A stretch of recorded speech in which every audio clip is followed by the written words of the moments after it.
योग क्रांति परिवार के YouTube चैनल पर आप सभी का स्वागत है। हमेशा की तरह एक बार पुनः मैं आप सभी के सामने लेकर आया हूँ योग का एक नया वीडियो। लेकिन शुरुआत करने से पहले आप सभी से कहना चाहूँगा कि यदि आपने अभी तक हमारा चैनल सब्सक्राइब नहीं किया है तब आप सब्सक्राइब कर लीजिए, साथ ही साथ लाइक करें, शेयर करें और कमेंट भी करें, क्योंकि यूजीसी नेट की तैयारी बहुत ही ज़्यादा अच्छे तरीके से हम आपकी करवाते हैं। योग के कोई लेटेस्ट अपडेट हो तो वह भी आप तक पहुंचाते हैं। योग की यदि कोई नौकरी आती है तो वह जानकारी भी हम बहुत अच्छे तरीके से आप तक पहुंचाते हैं। आज हम बात करने वाले हैं वैशेषिक दर्शन की। इससे पहले हमने 5 दर्शन के वीडियो बना दिए हैं। आज हम वैशेषिक दर्शन की बात कर रहे हैं। आगामी समय में जैन एवं बौद्ध दर्शन की भी बात करेंगे। आज का पहला प्रश्न है, वैशेषिक दर्शन के प्रणेता महर्षि कणाद हैं। प्रश्न आपसे पूछा जा सकता है, वैशेषिक दर्शन के प्रणेता कौन हैं? 4 ऑप्शन आपके समक्ष होंगे। सही ऑप्शन आपको चुनना होगा और सही ऑप्शन आपका है महर्षि कणाद। वैसे इस तरह के प्रश्न जो हैं वह सूची 1 और सूची 2 के रूप में आते हैं। सूची 1 में दर्शन का नाम दिया जाता है, सूची 2 में उनके प्रणेता का नाम दिया जाता है और सही जोड़ी आपको मिलानी होती है।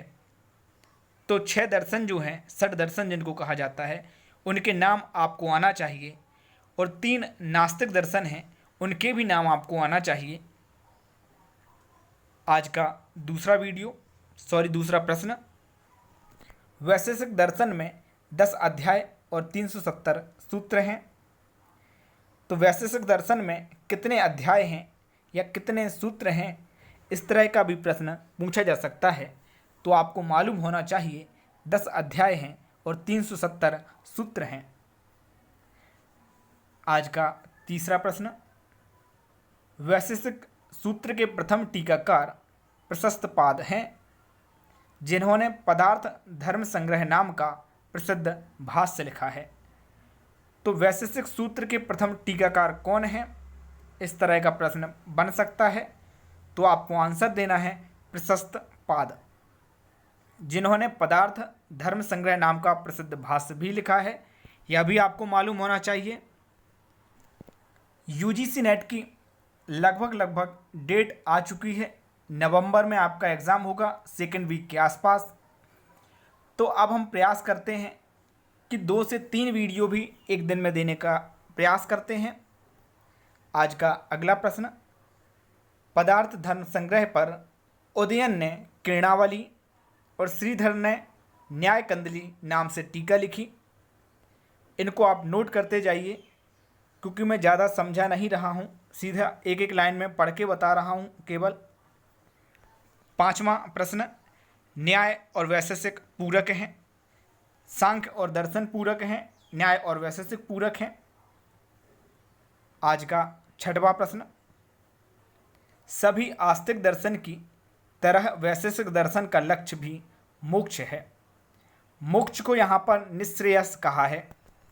प्रश्न इस तरह से बन सकता है कि वैशेषिक दर्शन का लक्ष्य क्या है, तो मोक्ष है।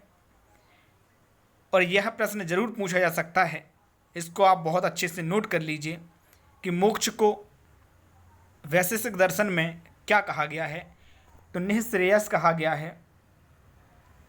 आज का 7वां प्रश्न, वैशेषिक में कहा गया है, यतो अभ्युदयानि श्रेयस सिद्धि सह धर्मा, अर्थात जिससे सांसारिक उन्नति और मोक्ष की प्राप्ति हो वही धर्म है।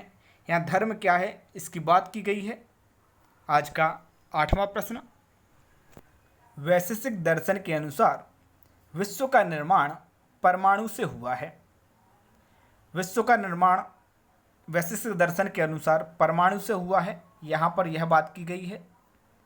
9वां प्रश्न, कणाद एक ऋषि थे, ये उच्च वृत्ति थे और धान्य के कणों का संग्रह कर उसी को खाया करते थे, इसलिए इन्हें कणाद या कणभुक भी कहते हैं। तो कणाद के बारे में पूछा जा सकता है, तो इस पूरे पैराग्राफ को आप याद रखिएगा। यदि आप पीडीएफ लेना चाहें तो पीडीएफ भी आप ले सकते हैं।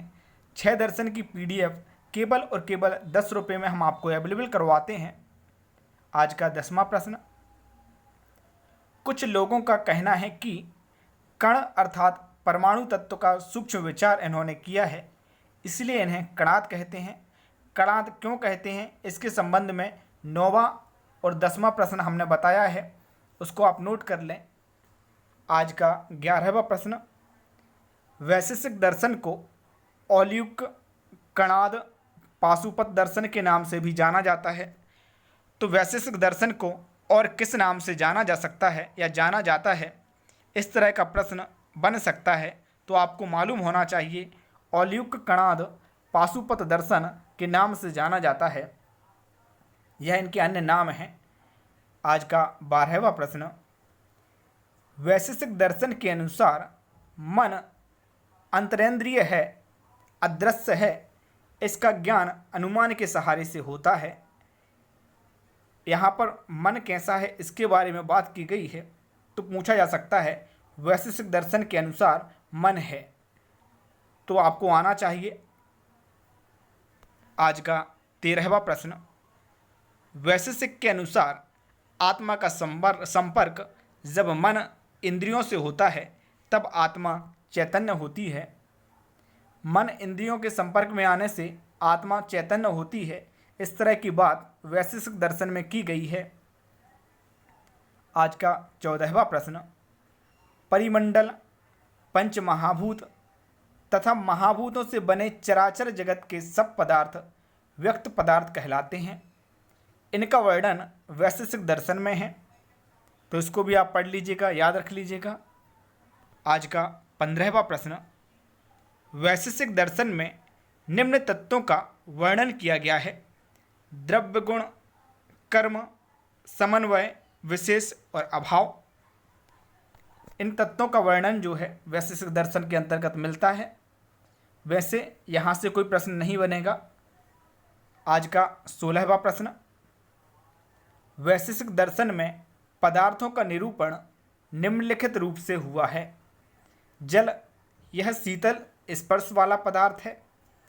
तेज, उष्ण स्पर्श वाला गुण है। काल, सारे कायों की उत्पत्ति, स्थिति और विनाश में निमित्त होती है। आत्मा, इसकी पहचान चैतन्य ज्ञान है। मन, यह मनुष्य के अभ्यंतर से सुख दुख आदि के ज्ञान का साधन है। पदार्थों का निरूपण यहाँ पर बताया गया है। आज का 17वां प्रश्न, वैशेषिक दर्शन के अनुसार पंच महाभूत हैं: पृथ्वी, जल, तेज, वायु और आकाश। वैशेषिक दर्शन के अनुसार 5 महाभूत कौन कौन से हैं, उनके नाम यहाँ पर बताए गए हैं कि पृथ्वी है, जल है, तेज, वायु और आकाश। ध्यान रखिएगा, मैं आपको समझा नहीं रहा हूँ, सिर्फ एक लाइन में आंसर बता रहा हूँ, वह भी बहुत जल्दी, क्योंकि मैं कोशिश कर रहा हूँ वीडियो छोटे छोटे हों और आपको सारी जानकारी मिल जाए, क्योंकि नवंबर में आपका एग्ज़ाम है। हमारा प्रयास है हिंदी, इंग्लिश एवं साथ ही साथ यूजीसी नेट फर्स्ट पेपर का भी एग्ज़ाम आपका होगा, तो उसकी भी तैयारी हो जाए। हिंदी वालों को भी नोट्स मिल जाएं, इंग्लिश वालों को भी नोट्स मिल जाएं और फर्स्ट पेपर के भी नोट्स मिल जाएं। इसलिए मैं बहुत जल्दी प्रयास कर रहा हूं, आप नोट करते जाइएगा। आज का 18वां प्रश्न, वैशेषिक दर्शन के अनुसार पंच इंद्रिय हैं: घ्राण, रसना, नेत्र, त्वचा और स्रोत। यहाँ पर वैशेषिक दर्शन के अनुसार जो 5 इंद्रिय हैं उनके नाम बताए गए हैं, वह हैं घ्राण, रसना, नेत्र, त्वचा और स्रोत्र। आज का 19वां प्रश्न, वैशेषिक दर्शन के अनुसार पंच विषय हैं: गंध, रस, रूप, स्पर्श तथा शब्द। प्रश्न पूछा जा सकता है कि वैशेषिक दर्शन के अनुसार निम्न में से कौन सा पंच विषय के अंतर्गत नहीं आता है, तो 5 यही नाम मिलेंगे, एक कुछ और मिलेगा, वही आपका आंसर होगा। आज का 20वां प्रश्न, बुद्धि ये ज्ञान है और केवल आत्मा का गुण है। नया ज्ञान अनुभव है और पिछला स्मरण है। यहाँ पर बुद्धि क्या है, कैसी है, उसकी बात की गई है। आपसे प्रश्न पूछा जा सकता है कि वैशेषिक दर्शन के अनुसार बुद्धि है, तो आपको ध्यान रखना पड़ेगा ये पूरा वाक्य। आज का 21वां प्रश्न, यहाँ संख्या की बात की गई है। तो संख्या, परिमाण, पृथकता, संयोग और विभाग ये आदि गुण द्रव्यों में रहते हैं। अनुभव, यथार्थ एवं अयथार्थ। अनुभव जो है यथार्थ और अयथार्थ मतलब प्रमा और अविद्या। स्मृति, तो पूर्व के अनुभव के संस्कारों से उत्पन्न ज्ञान स्मृति कहलाती है। यहाँ पर बताया गया है कौन क्या है और कैसे कहलाई जाती है, कैसे उनका नाम पढ़ा। सुख, इष्ट विषय की प्राप्ति जिसका स्वभाव अनुकूल होता है। अतीत के विषयों के स्मरण एवं भविष्य में उनके संकल्प से सुख होता है। सुख मनुष्य का परम उद्देश्य है। सुख के बारे में यहाँ पर बताया है।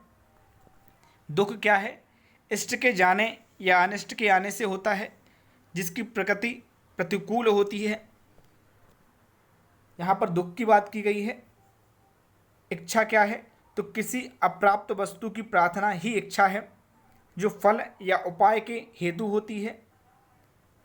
इच्छा क्या है, इसके बारे में बात की गई है कि किसी अप्राप्त वस्तु की प्रार्थना ही इच्छा है, जो हमें प्राप्त नहीं है। अदृष्ट क्या है, 27वें प्रश्न में यह बात की गई है। तो वेद विहित कर्म जो कर्ता के हित और मोक्ष का साधन होता है, धर्म कहलाता है। अधर्म से अहित और दुख होता है, जो प्रतिसिद्ध कर्मों से उपजता है। अदृष्ट में धर्म और अधर्म दोनों सम्मिलित रहते हैं।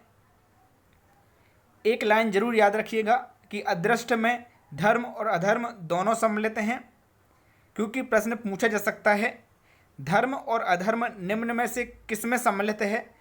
4 ऑप्शन आपके समक्ष होंगे, सही ऑप्शन आपको चुनना होगा अदृष्ट। आज का 28वां प्रश्न, वैशेषिक दर्शन में पदार्थ का विभाजन 2 भागों में हुआ है, भाव पदार्थ और अभाव पदार्थ। तो वैशेषिक दर्शन के अनुसार पदार्थ का जो विभाजन है वह 2 भागों में किया गया है। एक को भाव पदार्थ और एक को अभाव पदार्थ कहते हैं। 29वां प्रश्न, वैशेषिक दर्शन के मुख्य पदार्थ द्रव्य गिनती में 9 हैं, और यह कौन कौन से हैं? द्रव्य जो हैं वो 9 द्रव्य कौन कौन से हैं उसके बारे में बताया है। पृथ्वी, वायु, जल, तेज, आकाश, काल, दिशा, आत्मा और मन। इन्हें 9 द्रव्य के नाम आपको जरूर याद रखना है। पृथ्वी, वायु, जल, तेज, आकाश, काल, दिशा, आत्मा और मन। आज का अगला प्रश्न, गुण की संख्या 24 मानी गई है। प्रश्न आपसे पूछा जा सकता है वैशेषिक दर्शन के अनुसार गुण की संख्या कितनी है?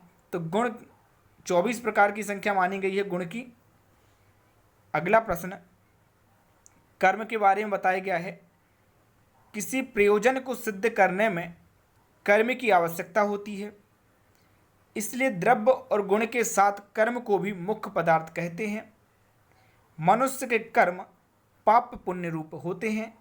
कर्म के बारे में क्या बताया गया है वैशेषिक दर्शन में, यह आपको आना चाहिए। सामान्य क्या है? मनुष्यों में मनुष्य तत्व, वृक्षों में वृक्ष तत्व, जाति सामान्य है और ये बहुतों में होती है। दिशा, काल आदि में जाति नहीं होती, क्योंकि ये अपने आप में अकेली हैं। तो दिशा, काल आदि जो है उनमें जाति नहीं होती है, ये अकेली होती हैं। विशेष क्या है? देश काल की भिन्नता के बाद भी एक दूसरे के बीच पदार्थ जो विलक्षणता का भेद होता है वह उस द्रव्य में एक विशेष की उपस्थिति से होता है।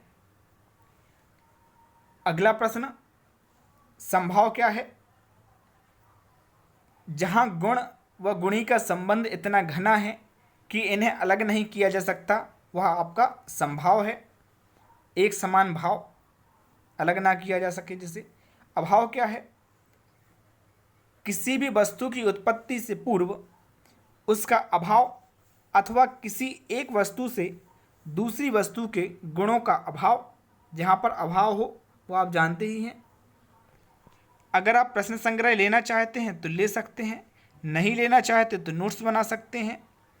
आगे हम दूसरा वीडियो आपको जल्द ही देंगे। अभी के लिए बस इतना ही।